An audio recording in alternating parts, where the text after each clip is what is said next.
Community relations is more so embedded in the grassroots of the people and the actual target audiences that you want to reach. And can you stretch your arm's length and touch those people? So for me, I'm more so in the lane of community relations and helping other change agents, directors of impact, and creators figure out how they can embed themselves into that same social fabric. So when you think of community relations, you can think of somebody that has a strong approach to building relationships and turn those relationships into impactful solutions. Right.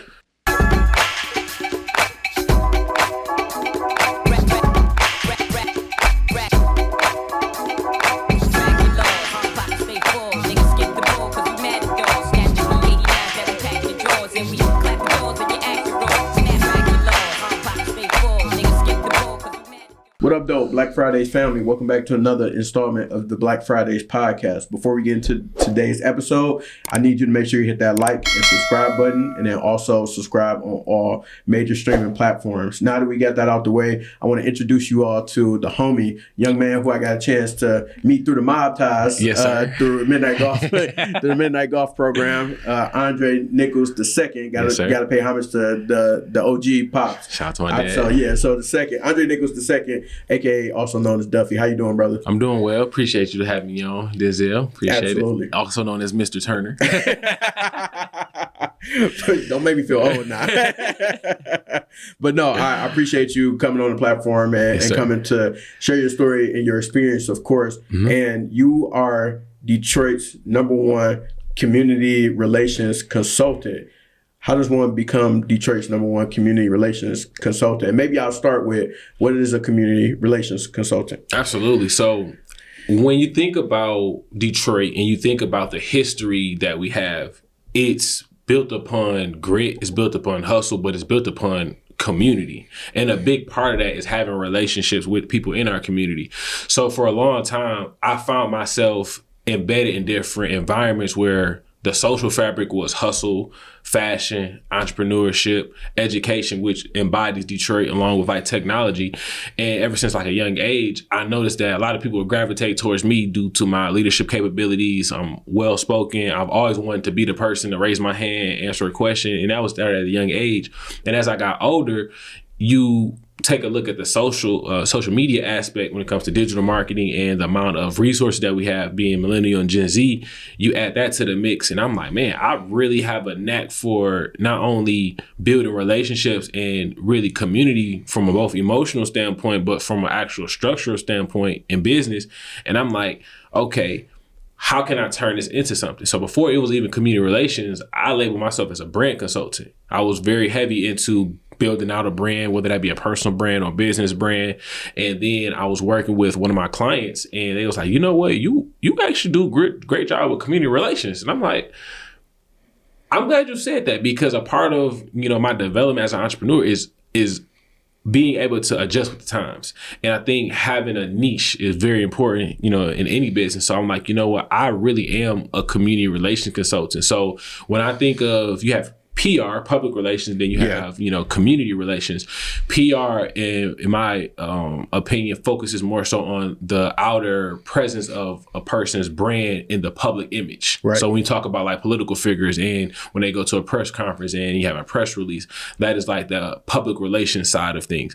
Community relations is more so embedded in the grassroots of the people and the actual target audiences that you want to reach. And can you stretch your arm's length and touch those people? So for me, I'm more so in the lane of community relations and helping other change agents, directors of impact, and creators figure out how they can embed themselves into that same social fabric. So when you think of community relations, you can think of somebody that has a strong approach to building relationships and turn those relationships into impactful solutions. Right. Now, playing devil's advocate, why would that be important? Like if I'm a business, if I'm a nonprofit organization or somebody that you would solicit for service, why should I even be thinking about that? Right now, in terms of where we are in our social climate, being able to have some form of attention is the new social economy. We talk about influencers. You talk about people who are able to gain an audience based off of streaming. And then you take a look at having a network. Your network is your net worth. So for me, it's being able to have a track record of 10 years in my community of Detroit, Michigan, which is, growing in our technology, obviously manufacturing and automobiles. That's our hub.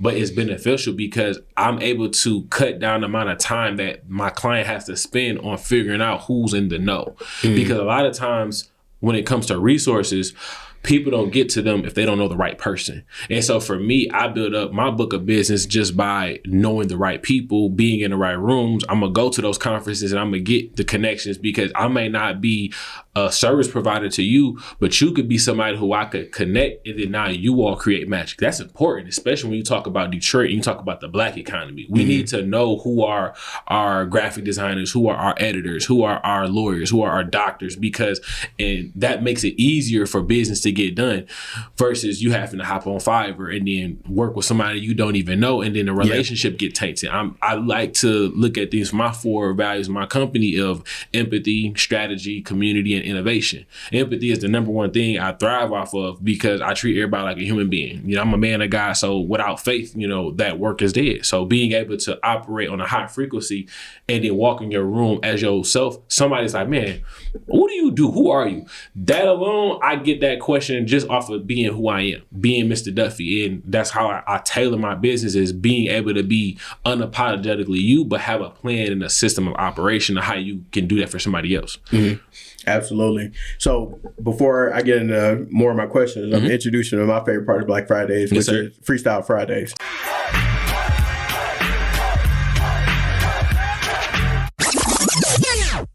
Say no more. So you need a quick 16? You got 16, you got 8. We'll take them. We'd have people sing. We'd have people do poetry. Okay. People that gave us a word. So hey, if you feel like you got something in the tank, we could do that, or we can do rapid fire questions.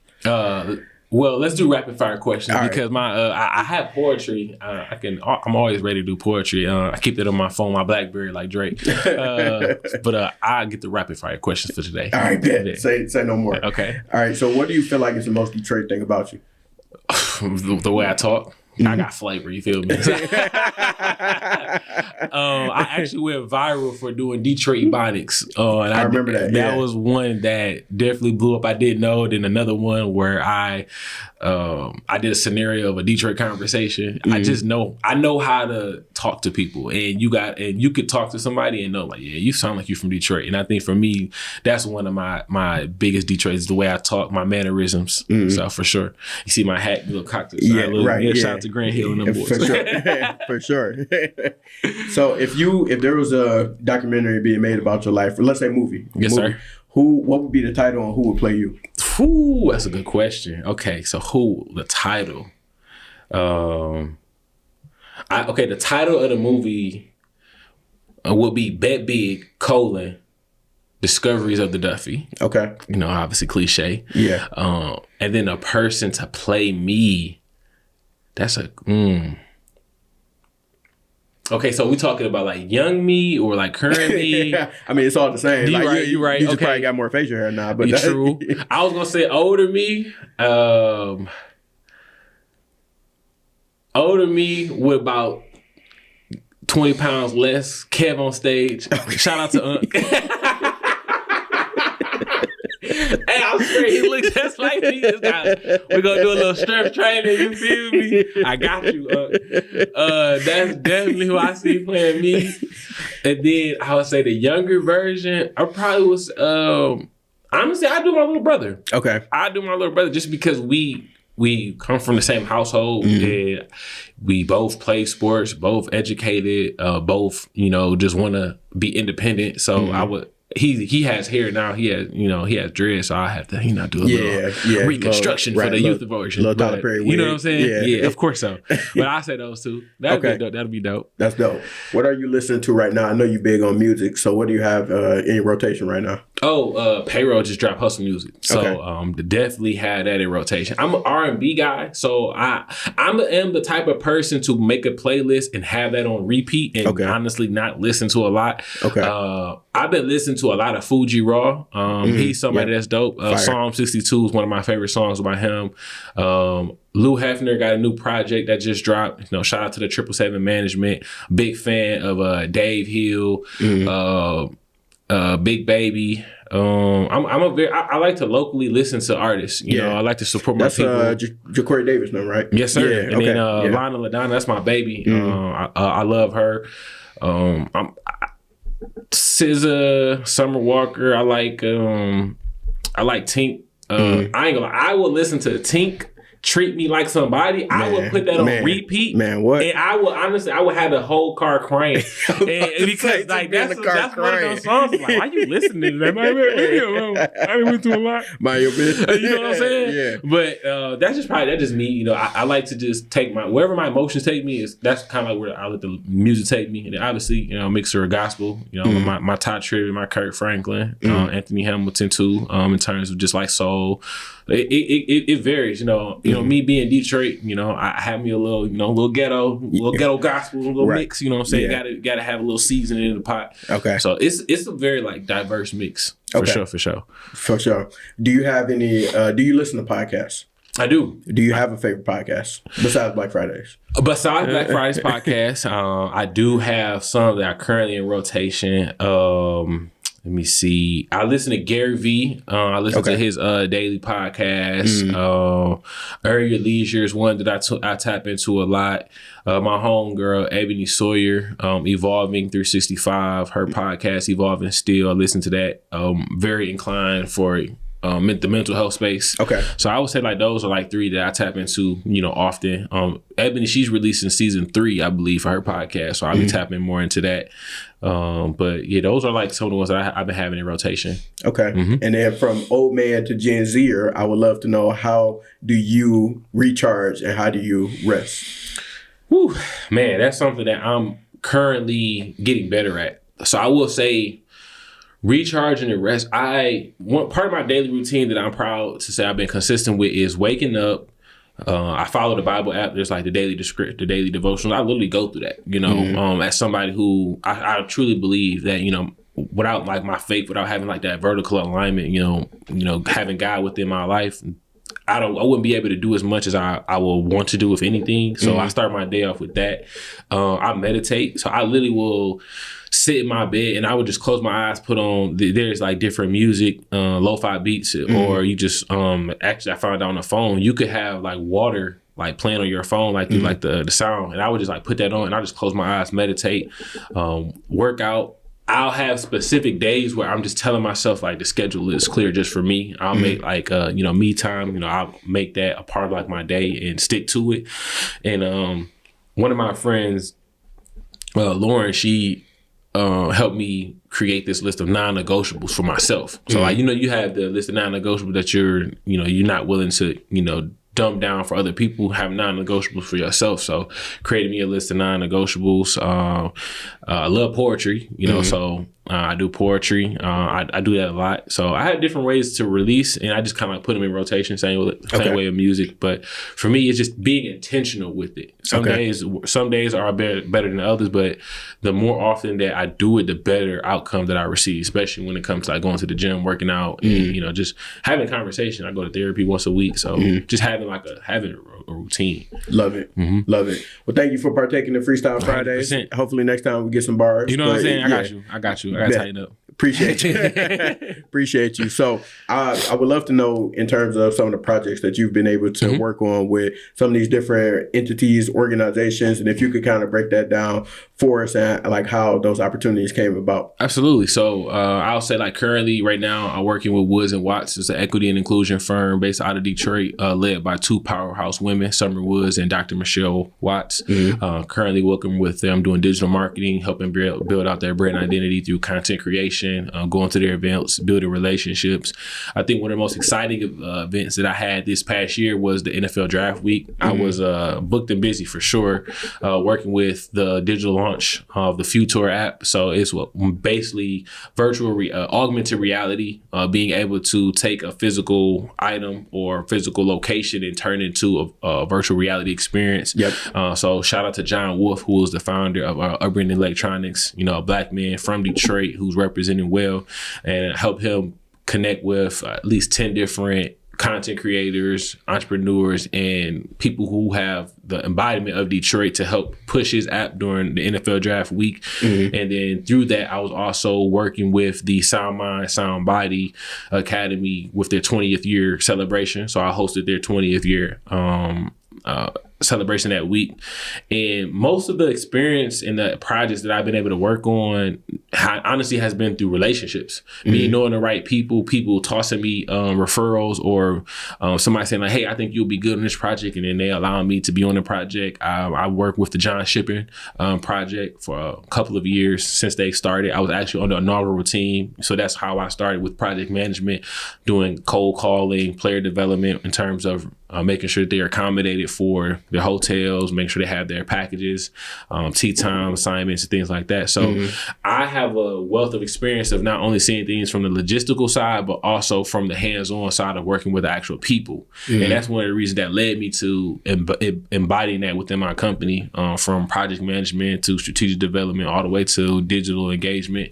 I have a small team of people who I work with, or if I'm outsourcing stuff. I think that's a big thing, is knowing who does what and allowing them to operate in their genius. I think that's one thing that has helped me out a lot. So from gaining those projects, I also will say just being on social media. I'm always on social media, whether that's pushing out content for myself, building out partnerships, or just supporting other people, and not being afraid to stand on who I am and walk in my own genius and walk in who I am as a person, and stand on the fact that I am educated. I have a wealth of knowledge, experience, whether that's working in an organization or working, on my own, and just building out. I'm very big on building. I think there's a quote by Will Smith where he says, fail early, fail often, or like fail early, fail often, fail forward. I think being blessed to be in my 20s, I'm definitely doing that.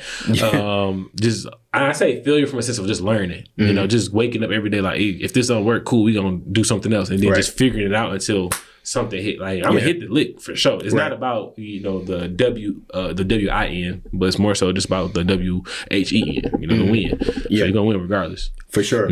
And I'm thinking about people who are in a similar space as you in terms of like life. So like you're still in your 20s, you're trying to figure things out. You might want to have an entrepreneurial venture and you're just trying to figure out which way to go, or you're still trying to mold it. Yeah. For you, how do you make sure when these opportunities come about, and like you said, it's a lot of relationship building and things like that, but once somebody, pass you that baton or hand you the ball, you got to be able to take it to the crib and bring it on home. So how do you make sure that you're prepared for those opportunities when they do come your way? Because I know how I was at 26, 25, like, wherever you are in life, and wasn't always, prepared or on point for things like that. So how do you make sure that you don't fumble those opportunities? How do you make sure you got your stuff in order so that you can go and make the play? The biggest thing is communicating your capacity. A lot of times there will be an opportunity that presents itself and it's shiny on the outside, but then when you take a step back and you realize the sacrifices you have to personally make in order to make that accommodation, is it really worth it? Because are you going to put forth your best effort? That's one thing that I've learned over time. There have been projects that I've taken that I honestly should have rethought because it burned me out and I wasn't able to produce to the level of capacity that I wanted to produce. Or I took a project and I over-delivered and got compensated. So I think it works with, one, do you feel as though you are best equipped to handle that particular project or that particular, client? And if so, what about that client or that process are you going to be able to action put forth in order to make them better? Because it's all about impact, whether it be some incremental or even if you need a team. I think it's about communicating what you are and what you aren't able to do. And most times people will be very transparent and they'll appreciate the fact that you say you aren't able to do it, because it allows them to, one, save time and then save money and resources, but it lets them know that you are aware of your own your own bucket. You don't want to pour from what you already have. You want to be able to pour from the overflow and the reserve. And I think for me, that's something that I'm still learning. And I'm not going to say I'm the best at it, but I'm getting better at it because of the experiences that I have had in the past of being like, you know what, I should have had other people join me on this venture and then been the face of the project. I think that's good for a lot of people to do is if you, let's say me and you are working, if you trust me to get a job done and I have 3 people behind me who are helping doing it, you might not care who's behind me because the work is getting done. Because you have the relationship with me, that's all that matters. And I think being better at that is what's been able to help me get to the next level, is knowing how to be the best version of myself, but then also employing other people to operate in their genius so that way we all can work together. Right. And then what resources have you tapped into in terms of to help you get to this point of a better understanding of business, a better understanding of flow, operations, systems, things like that? And then some of the opportunities that you've had, what resources have you been able to leverage to get you there? I definitely want to shout out Black Tech Saturdays. They've been a huge part of my community in terms of reaching out, being connected to the right people. Tech Town Detroit, they have a infinite amount of resources when it comes to, MVP product stage or customer discovery. They have so many different programs that they've been a part of. Black Leaders Detroit just left a 2-day event, More Money, More Impact. So shout out to Dwan and Rachel for, hosting that and, putting together like a bomb event for nonprofit space and the for-profit space. And for me, it's just being tapped into those organizations and the people who are helping making it run. When I look at Detroit, and I think of what do I need in order to help the community, I always look at what are my strengths and how do I triple down on those. And then the things that I'm not the best equipped with, who do I need to surround myself with in order to make those things a compliment? So if I'm not the best at graphic design, I might purposely go to a digital marketing event to find the best graphic designers and build a relationship with them to let them know like, hey, I'm able to bring in a client who needs graphic design. Would you like to collaborate on a project? I'll do the strategic development and vet them out, and then you get you get your cut off the top of doing the work. I've done that before with Tier, with the T Graphics and the GOAT agency. So it's same thing like where Juwan Productions, like people who actually do the digital marketing side, and then I can come in and be the person to actually plan out the strategy of how this needs to get done. Because a lot of times people don't know that there's one thing to know the people, but it's actually another thing to actually do the work. I'm good at knowing the people, and I'm also good at bringing in people who can help do the work. So it's being able to have both sides of the spectrum. And how did you arrive at this point in your life or in your entrepreneurship journey to identify that this is where you're good at and where you want to plant your flag at right now? Because I know you've had previous experiences in terms of the workforce at LinkedIn, Mercedes-Benz, Stops There, and working with those businesses, the other businesses and branding things that you've done in the past with your own business and then other people. But how did you arrive to this point to say, you know what, being a community relations consultant or focusing on kind of like that vertical is where I want to plant my flag at right now? Honestly, trial and error, like going through the mud and actually working in those spaces. I was talking to Dwan, CEO of Black Leaders Detroit, and one of the strong pieces of advice that he gave me is go to the top places, apply for those places, and learn. I think that's something that I've been able to do. I'm a sponge at any place that I apply to. Even like with some of the places that you work. When I was working at Mercedes-Benz Financial Services as an intern, I took away, okay, how does this Fortune 500 company operate on a high level, high frequency? And I minimized myself to be able to see the microscope, but also macroscope. I didn't minimize my worth, but I minimized myself in the standpoint of like, you got to put your pride to the side. Like, you're an intern. There's people who've been here who got 10 years worth of experience and they're going to continue to be there. But it's like, how can I learn from that person? And most of the time, is a lot of these big companies, they know how to build systems and they know how to employ the right people to operate within those systems.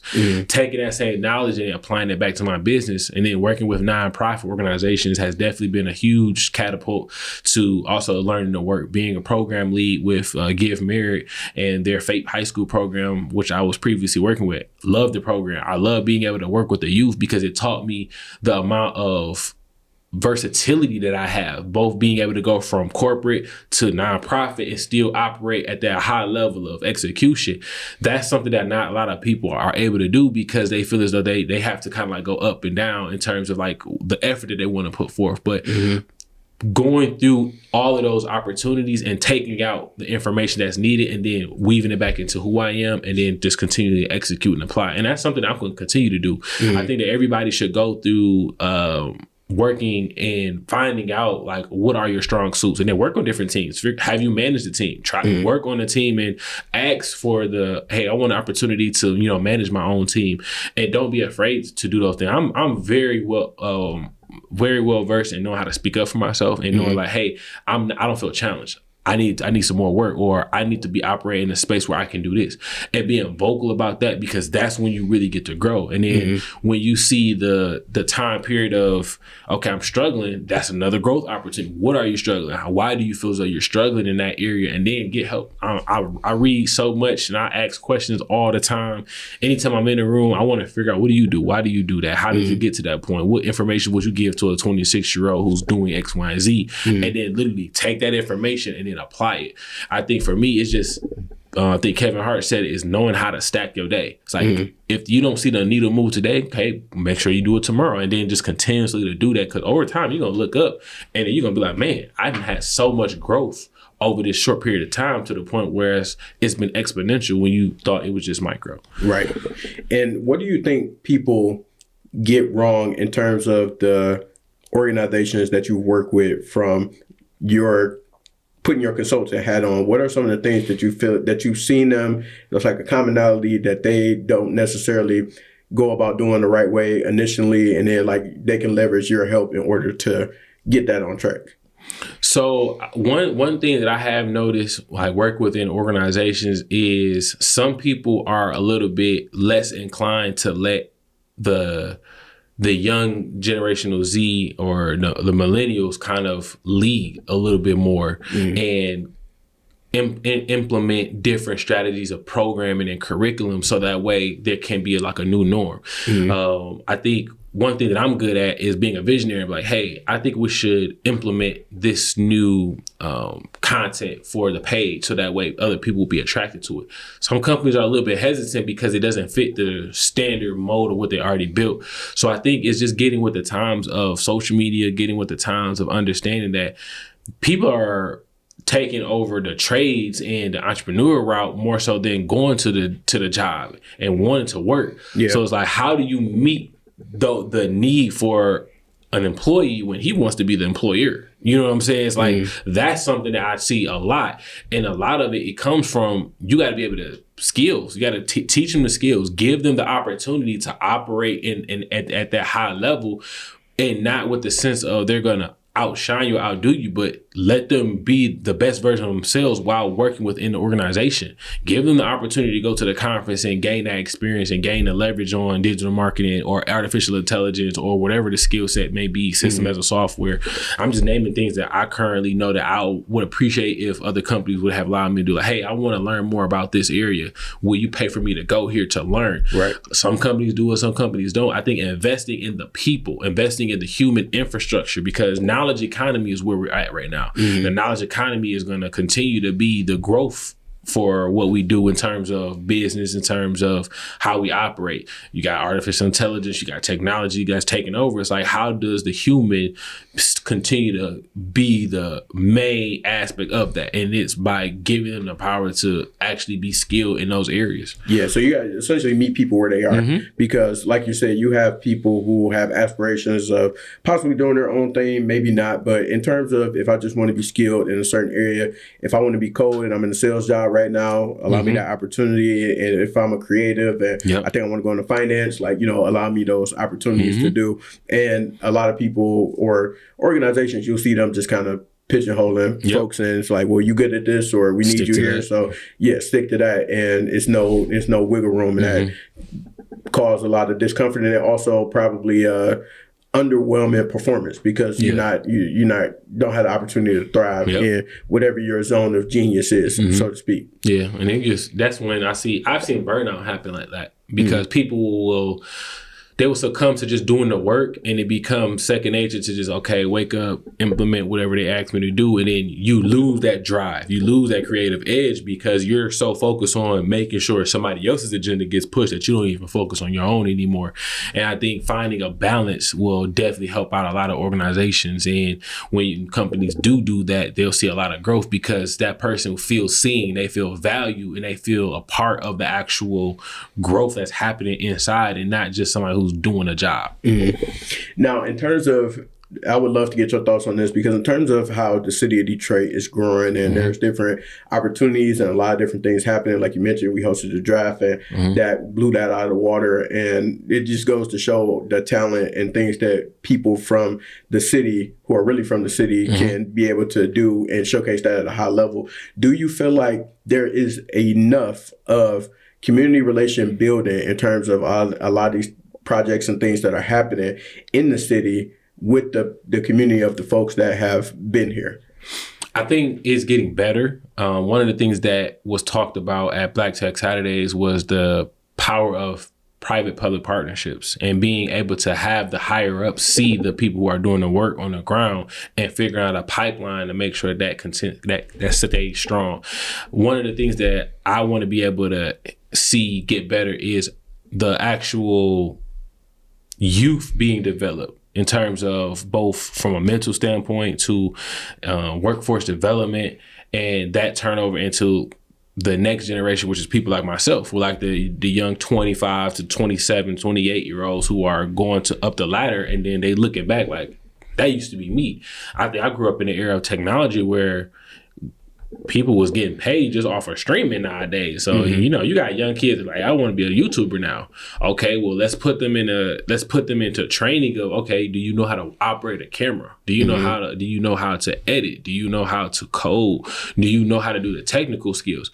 Like we said, give them those opportunities to do that. I think the Boys and Girls Club is doing a great job of providing students those resources, but there's always other avenues to continue to do that. You got Code 313, you got Google Code Next, I believe, who's doing things like that. So I think there's a lot of different places that are starting to see it. Now I just think it's just got to be spread, more throughout the city so that way it becomes more accessible. I think the accessibility of the training and the skills and the workforce development is something that we're doing a better job of. And it just comes from funding and being able to make sure that people know how to structure the right curriculum and structure the right program so that funding gets allocated to the right places.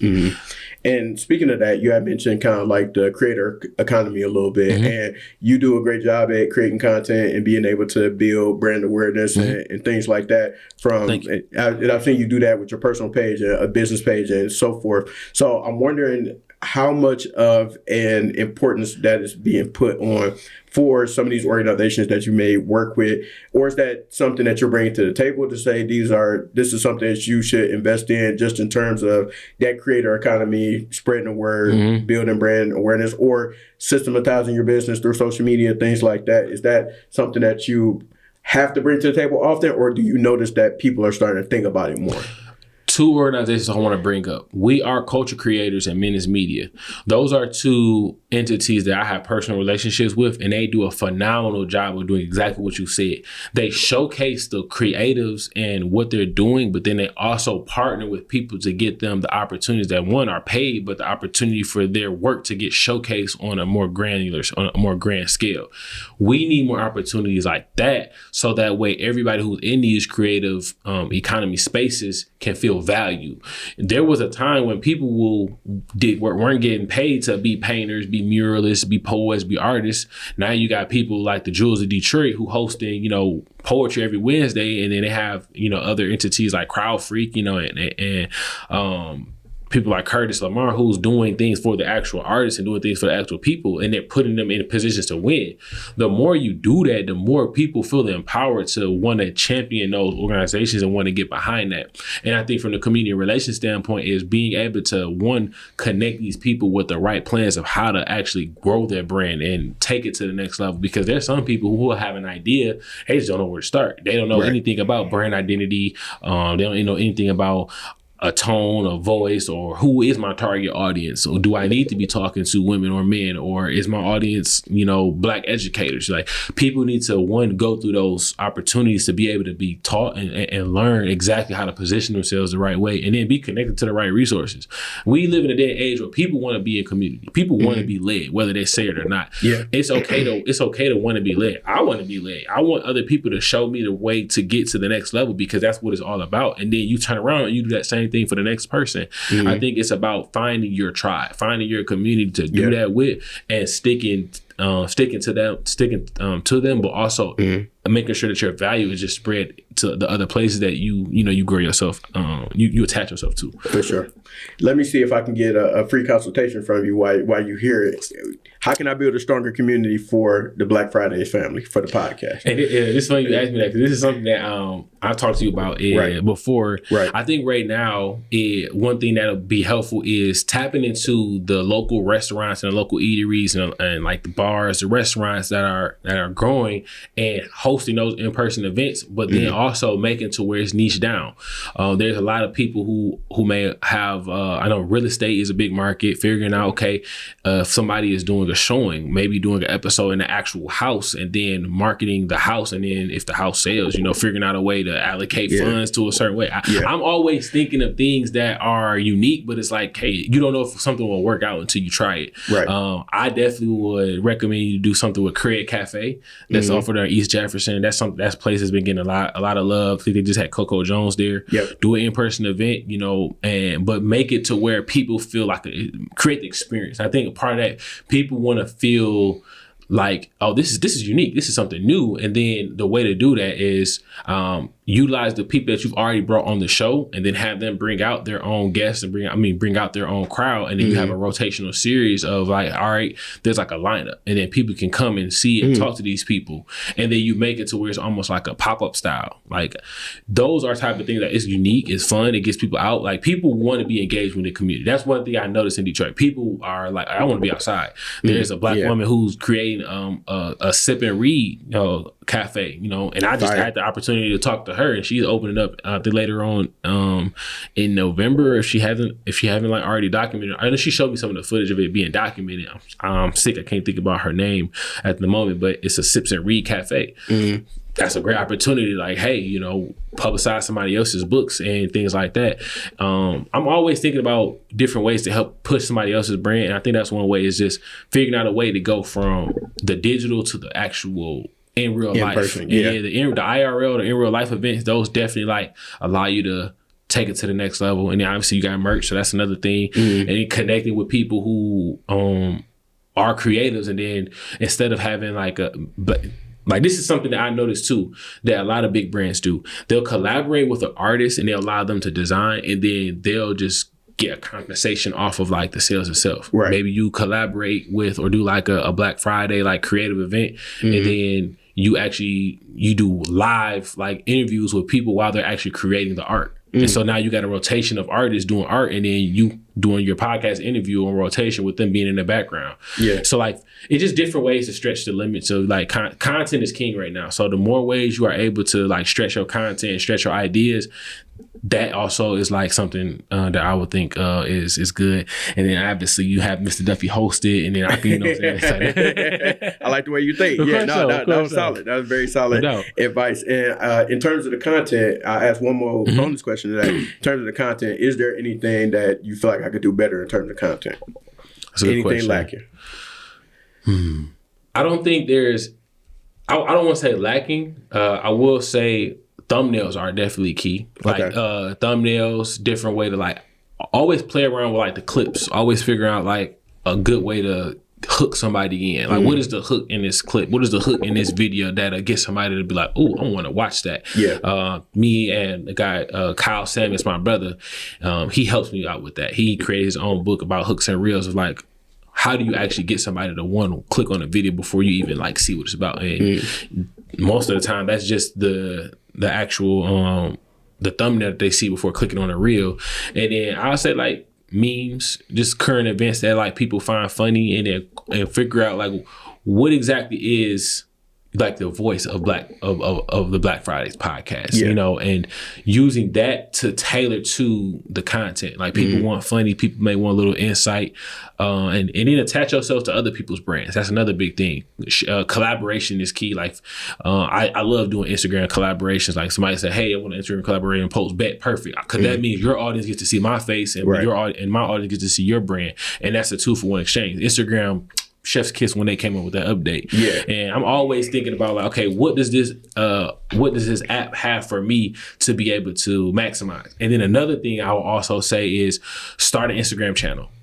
So start that Instagram channel, because I started my Instagram channel. I got 65 people on it. My goal is to get to 100 before the end of the year, because what that allows you to do is you get to privatize the communication that you're having with people prior to certain things getting put out. You might could just put like a whole, you know, I could let them know that episode out before. Exactly. Or give them a full, hey, here's the first 5 minutes of the episode before it even drop. And then you can in the channel, you can drop voice memos, you can drop videos, you can drop pictures, you can, you know, drop tidbits. So in my channel, I drop notes. I drop like, I have a whole 10 principles of the Duffy. My channel is the only people that have those principles. Nobody else has those. Those principles are going to be turned into another piece of, you know, product that I'm going to release in the future. But so when that product comes out, they'll be the first people. Oh, I remember he showed us what those were. Right. People like feeling a part of something. They like feeling special. Like it goes to show that you actually care and that you're looking for them. And then make it to where it's like, hey, for the first 100, you know, you all be the first guest that'll get like passes to these events, or collaborate with different people to figure out, okay,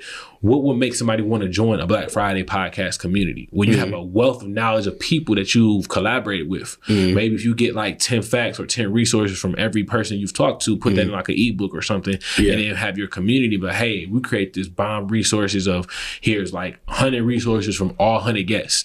You get one resource per guest, that's 100 resources, and then now everybody in your community, they get that for free. You never know what happens. It just stretching the limits, and it gives you something to work towards, and proof of concept, proof of work. You know, I'm always thinking about those things because I challenge myself to do that. You know, just like, okay, am I able to build a community of people who want to know more about what I'm doing? And then the only way to do it is just by doing it. And then you just utilizing the hubs, you know, and then honestly, I'm big on surveys. Once you get the community, start asking polls. So what are some of you start, because your community might be like, hey, we want to see this person on your show. Let the people talk. And then over time, your podcast will continue to grow, almost like social proof. You know, the guests that come on the show essentially help you gain the audience that you want. But sometimes you may not know what that guest looks like until you get the audience. But I think like starting that channel would be like a good way, because you might even get a channel of people who are wanting to do podcasts.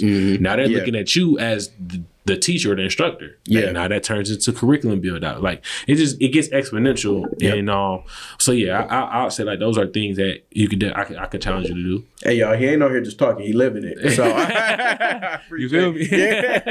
I appreciate that. That's super dope and actually helpful and give me some things to work on. So I'm definitely gonna get in the lab and brainstorm that and figure out what I can bring to life. But you know, as we learned at the summit, you gotta, you know, figure out what your bring it in, narrow it in. For sure. How do it tie into what I already do, or how can I just focus on this one thing? So I'll make sure I work that, I massage that into the plan. 100%. Now, in terms of what you have on the horizon, what's the part of your crystal ball? What do you see in the future for you, the person, for Duffy Enterprises, for your work as a consultant? What's on the horizon for you?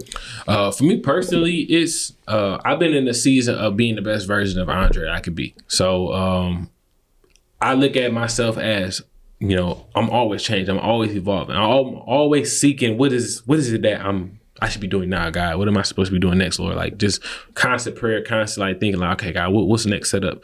So for me, it's just slowing down. Actually, it's just taking a moment to just breathe and be in that moment, and then just be intentional about where I allocate my time.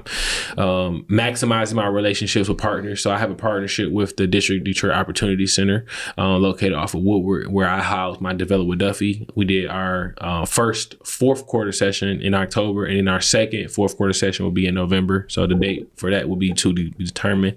And the next two will be free, because I realized that a lot of people, they like coming to free stuff. I don't have a problem with charging. Obviously, I want the money. At the same time, it's like the things that you can package up for free are more so the things that people need. And the things that people pay for are the things that they want. Right. And I think like there's a difference between like want and need. Like, oh, I really want that service, so they're Right. gonna pay for it. The need things. Honestly, people just need those for free. Like you need to have a blueprint of what you should be ready for. Some people, they may not have their paperwork. They may not have, you know, an idea of how they want their business. So giving them those things for free, and then essentially the things they want to buy, they're gonna pay for it. And I think that like understanding that psychology behind like sales has helped me out. So that, and then I got some more of my products coming out with my Duffy season poker chips, just tripling down on that.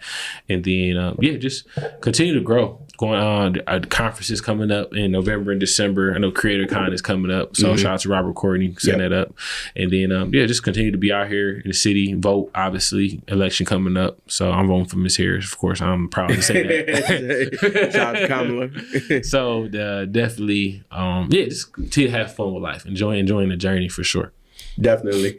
Well, I really appreciate having you up here, man, on the podcast. Definitely was a fun and insightful episode, and I'm grateful for the work that you are putting into the city, being intentional about that, and then trying to build more of that community relations muscle to ensure that people are approaching businesses the right way with the audiences that they intend to interact with. I appreciate you for having me. Shout out to you, man, Black Friday podcast family.